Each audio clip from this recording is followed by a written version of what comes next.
सर्वांना झालं जेवण वगैरे. माझं पण झालं. पालकची भाजी निवडते. आयुष्यामध्ये ना काही काही लोकांना असं वाटतं की आम्ही म्हणजे सर्व संपन्न, सर्व ज्ञान, आम्ही जे म्हणू तेच होणार, आम्ही जे करू तेच होणार. असं नाही, असं होत नाही बाई. काय करणार, वरचा आहे ना करता करिता, त्याच्या हातात असतं सगळं. तुझं ज्ञान कमी पडेल, तुझी बुद्धी कमी पडेल देवाच्या पुढे, हो की नाही. शून्य आहे तुझं ज्ञान. तू एका बाजूने विचार करशील, दुसरी बाजू देव तुझी उघड करेल, एवढं मात्र खरे. त्यामुळं तुझं ज्ञान तुझ्याजवळच ठेव आणि देवाच्या पुढे तुझं ज्ञान शून्य आहे, माहिती का. त्यामुळं तू किती खोटं बोलली ना तरी पण सर्वांना माहितीच आहे की तू किती लबाड आहेस, किती खोटी आहेस.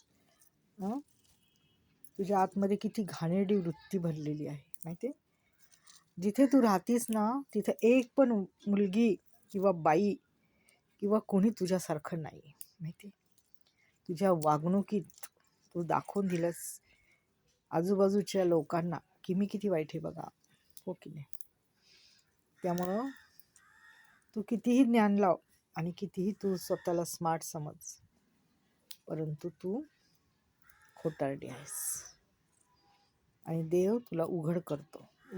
वेळोवेळी पदोपदी तुला उघड करत आलाय, तरी तुला अक्कल आलेली नाही आहे.